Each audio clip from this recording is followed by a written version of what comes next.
Olá, gente, tudo bem? Sejam muito bem-vindos ao Papo de Quarentena.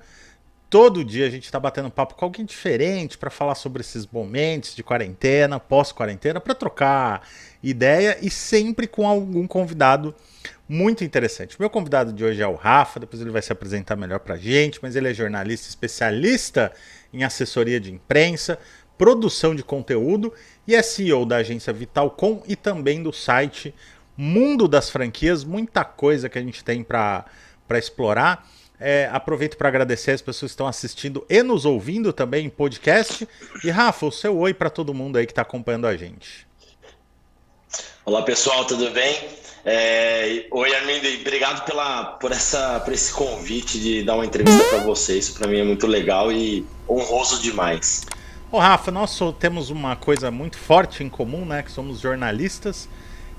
E É, eu tenho visto aí que as práticas jornalísticas estão mudando, né? Você vê jornais sendo ancorados de casa, especialistas improvisando uma webcam na frente da biblioteca para poder fazer uma entrada ao vivo no jornal, né? Como que você vê aí a mudança nos últimos anos no jornalismo e como esse período aí da quarentena você acha que está mexendo com as práticas jornalísticas nos dias atuais? então, eu acho que essas mudanças, na verdade, elas já vêm, né, de alguns anos. Eu vou me colocar como um exemplo.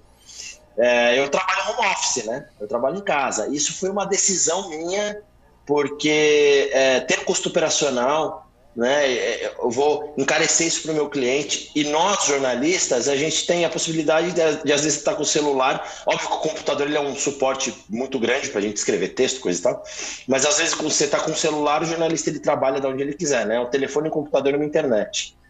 Então, a gente já tem essa facilidade de trabalho, né? De ferramenta, eu digo, né? Porque o trabalho em si é muito complexo, mas as ferramentas de trabalho é um celular, um notebook, um netbook e a internet. Você resolve. Se tem uma boa internet no celular, você está bem amparado. Eu acho que essa pandemia, ela trouxe isso mais à tona, porque o próprio jornalismo ele já usava isso de uma forma até muito intensificada, mas não tão, vamos dizer, aparente para o próprio, pro próprio jornalismo. Você vê a própria Rede TV, né? Eles já usam, já tem o sistema o câmera, às vezes o câmera já é repórter, o próprio repórter usa a câmera, e às vezes é uma câmera menorzinha, conectada na internet, né? Então ele já faz esse trabalho. E tem muitas emissoras, a Globo usa isso, a SBT, eles usam o celular mesmo para gravar os vídeos, né? Então eu acho que é uma tendência que já vinha acontecendo e o que está acontecendo, a pandemia, ela veio para fortalecer isso e fazer com que o nosso mercado realmente dê uma valorização para esse tipo de processo, né? Gravar em casa, né? Ou às vezes usar o celular para produzir matérias e assim, vamos combinar que a gente tem celulares excelentes com câmeras excelentes, que às vezes você grava melhor do que as câmeras aqui, aquelas câmeras, né, grandona que fica no ombro, né? Ô Rafa, e a gente está falando, né? Você trabalha com assessoria de imprensa, tem uma empresa nessa área, e se a gente for falar de antigamente, né? Vamos dizer assim, a assessoria de imprensa trabalhava com grandes veículos, né? Então, de repente, se você emplacasse aí um Estadão, um Veja, uma Globo, você já estava com o mês pago, vamos dizer assim. E aí veio esse advento da internet, jornalismo online, agora vem os blogueiros, youtubers, podcasters, influenciadores digitais e de repente o leque em cima da sua mesa e da mesa de todos os colegas assessores ficou muito grande. Como que tem sido aí esse desafio de trabalhar com essa amplitude aí dos meios de comunicação de massa dentro da sua atividade de assessor? Então, aí a gente tem alguns vieses, né, que a gente pega, por exemplo, né? Eu acho que a abertura desse leque é muito importante para a gente, porque a gente consegue uma quantidade maior de aparições. Na verdade, a assessoria de imprensa ela nem visa a quantidade, é muito mais a qualidade. Você tem muitos veículos online, influenciadores, que ajudam bastante e às vezes dão muito mais visibilidade, porque, né, você pega um público-alvo, um público específico, né?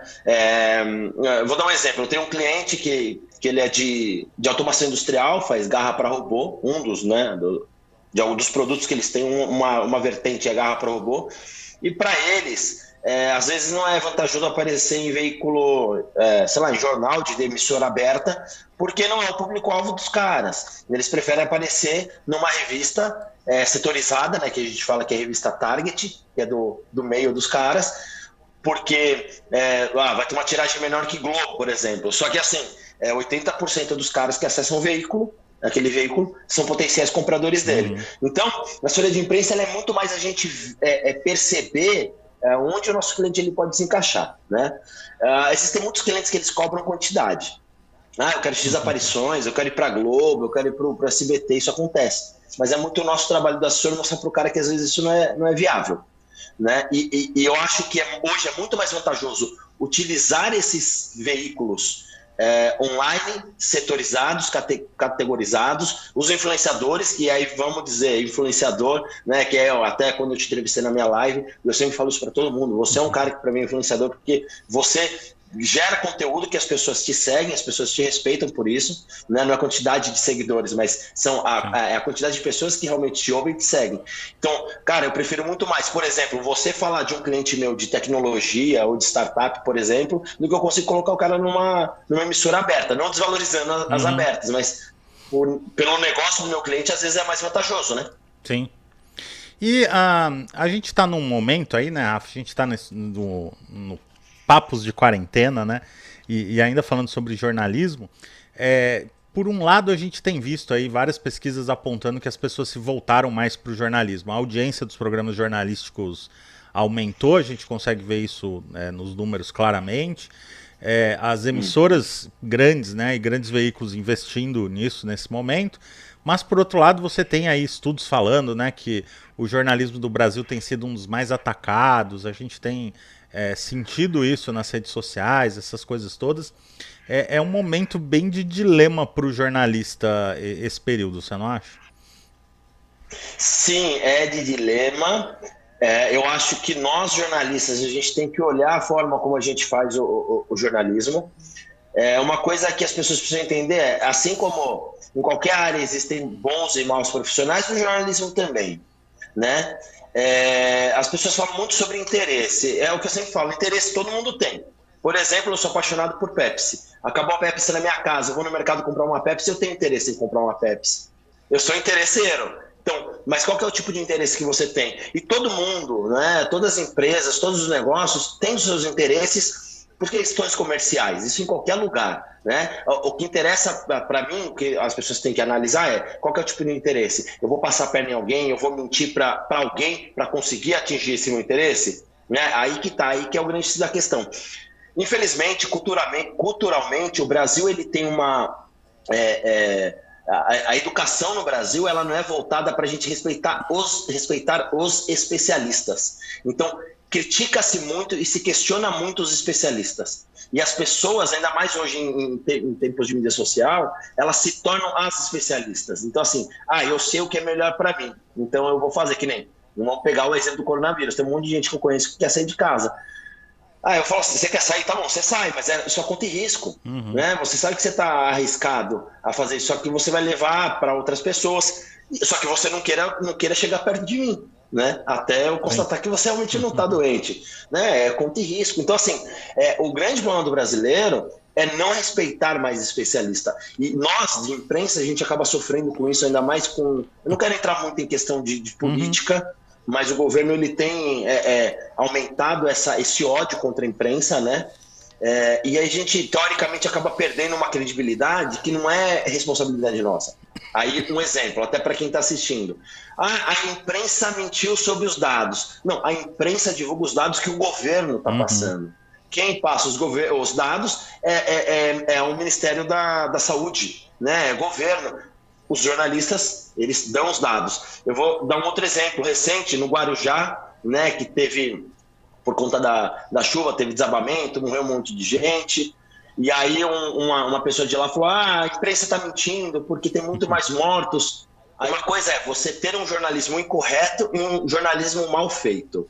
Eu fiz uma cobertura uma vez de um seminário de liberdade de imprensa e o João Gabriel, que é editor executivo do Estado de São Paulo, ele disse que, e eu concordo plenamente com ele, que um jornalismo bolsonarista é mau jornalismo, antibolsonarista é mau jornalismo. Um jornalismo petista é mau jornalismo e um jornalismo antipetista é mau jornalismo e assim sucessivamente. Né? Porque a ideia do jornalismo é você dar um ponto e as pessoas vão discernir com aquele ponto que você está dando.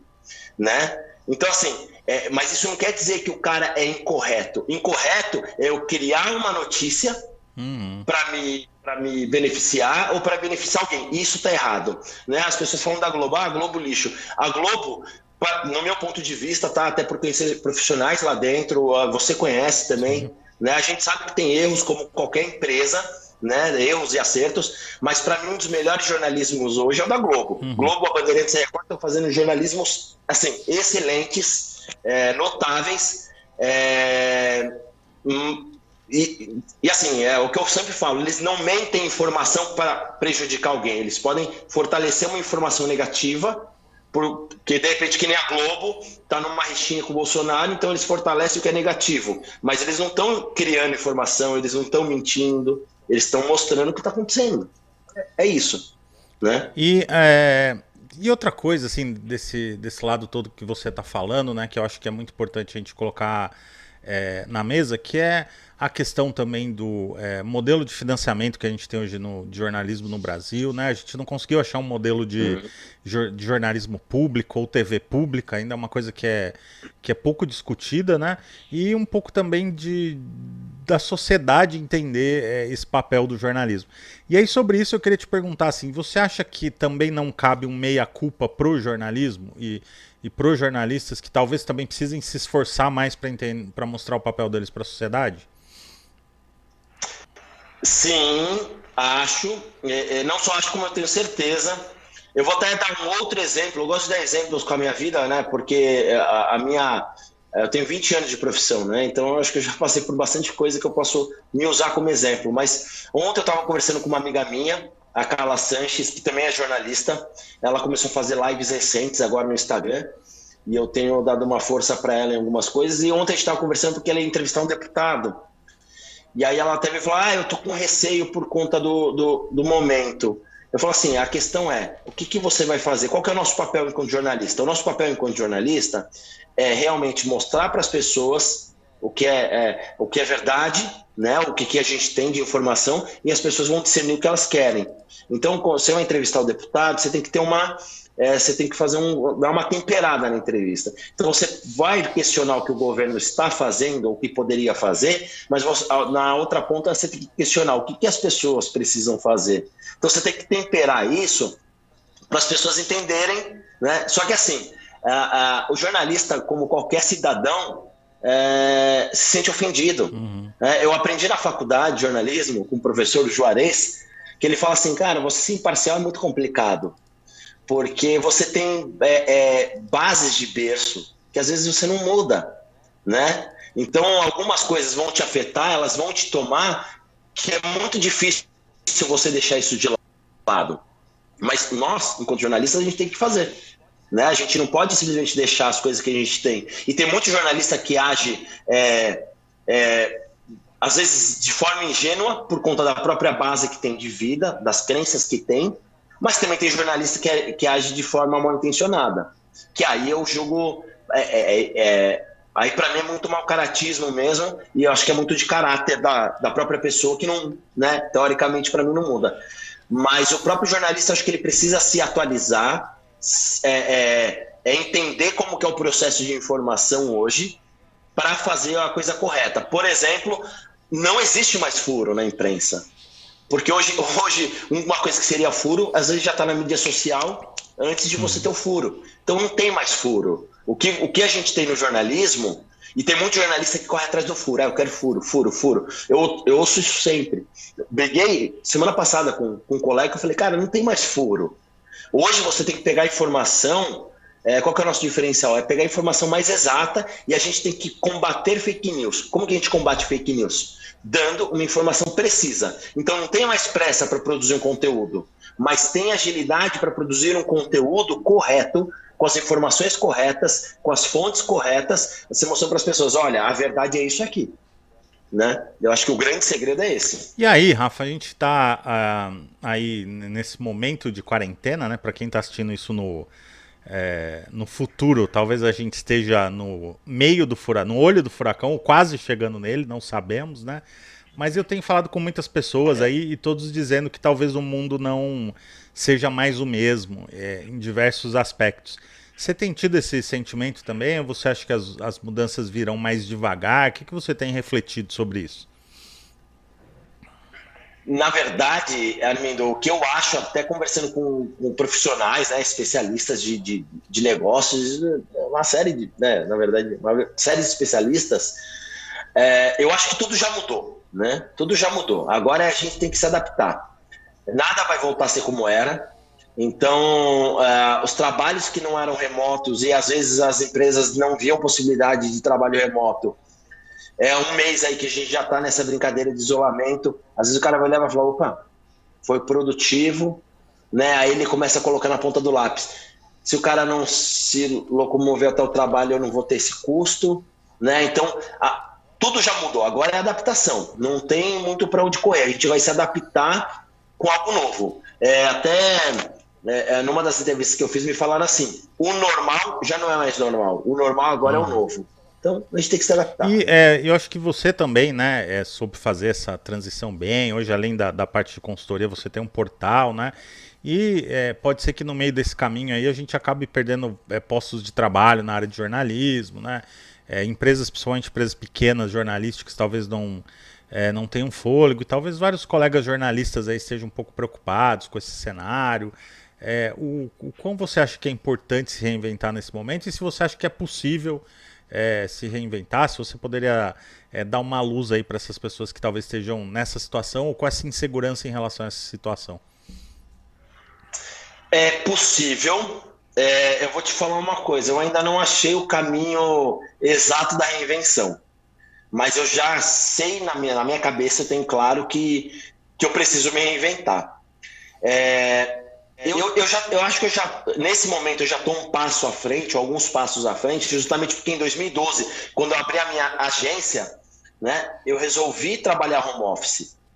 E aí eu já comecei a quebrar alguns preconceitos e algumas tendências que tinha. Por exemplo, o cara trabalha em casa e ele tem agência, ele é PJ, ele fala: eu sou uma urgência. Eu não sou urgência, eu sou uma agência. Hum. Né? Eu trabalho para mim, eu tenho os parceiros que eu vou puxando quando eu preciso, né? Profissionais que eu contrato para me ajudar, mas eu tenho uma agência, ela é bem estruturada, eu tenho um site, eu faço trabalho profissional, né? O lance de trabalhar em casa foi redução de custos. Então, nesse momento, para mim, isso já foi ficar 5 passos à frente mesmo. Uhum. Então, a parte da reinvenção principal, que é o trabalho home office, isso eu já tenho, né? É óbvio que, naturalmente, a assessoria de imprensa tende a dar uma caída de trabalho, de contrato, sim, até porque a imprensa está focada de uma outra forma, né? Os clientes percebem isso. E para eles, hoje, é um dinheiro que, teoricamente, ainda é um investimento, mas não é um investimento tão rentável. Então, qual que foi uma alternativa que eu tive para mim? Há uns meses atrás, eu ainda trabalhava com marketing digital, que eu tinha parado, Uhum. né, por conta da demanda de trabalho. Eu continuo como especialista em assessoria de imprensa,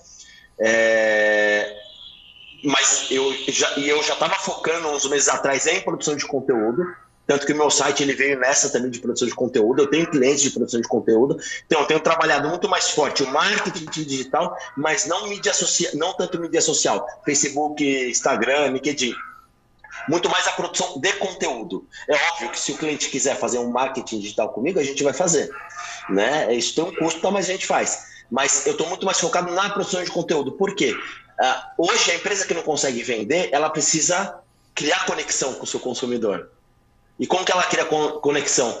Produzindo conteúdo, você sabe bem disso, né? Você sabe como Uhum. um conteúdo bem produzido, ele pode gerar um impacto gigantesco, principalmente, assim, de forma instantânea. Às vezes a pessoa é algo que ela não precisa naquele momento, mas você produz o conteúdo e a pessoa olha e fala: meu, eu preciso disso agora, né? E a pessoa vai lá e ela vai consumir, né?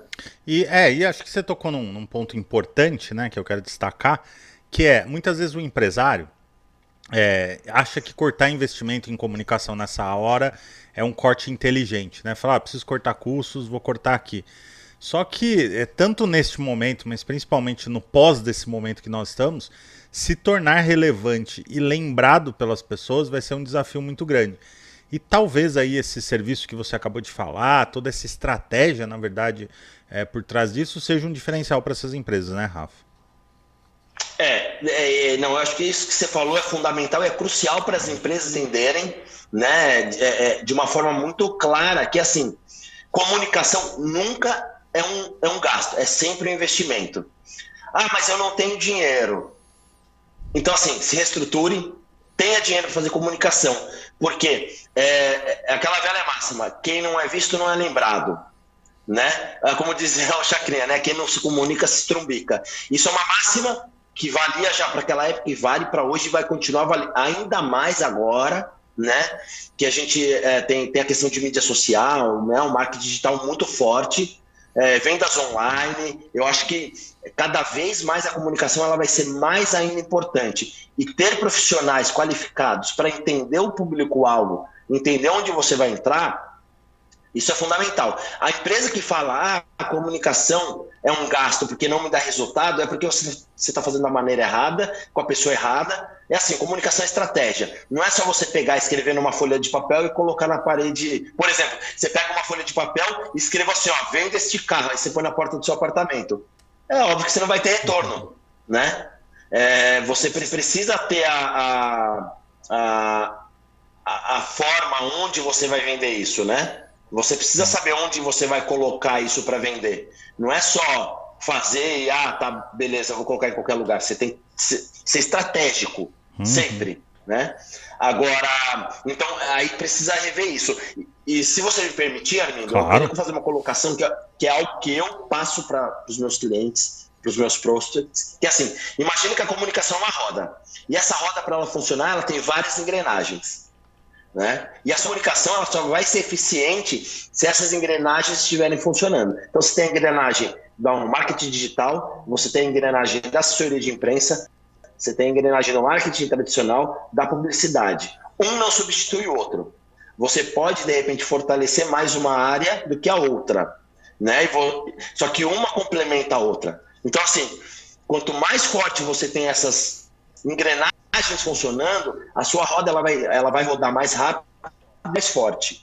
Então, assim, é importante perceber isso, mas não quero dizer que você tenha que investir em todas essas áreas, né? Você precisa entender. Eu, por exemplo, já recebi cliente querendo fazer assessoria de imprensa e eu falar para o cliente assim, para o prospect assim, olha, você não está preparado para assessoria de imprensa.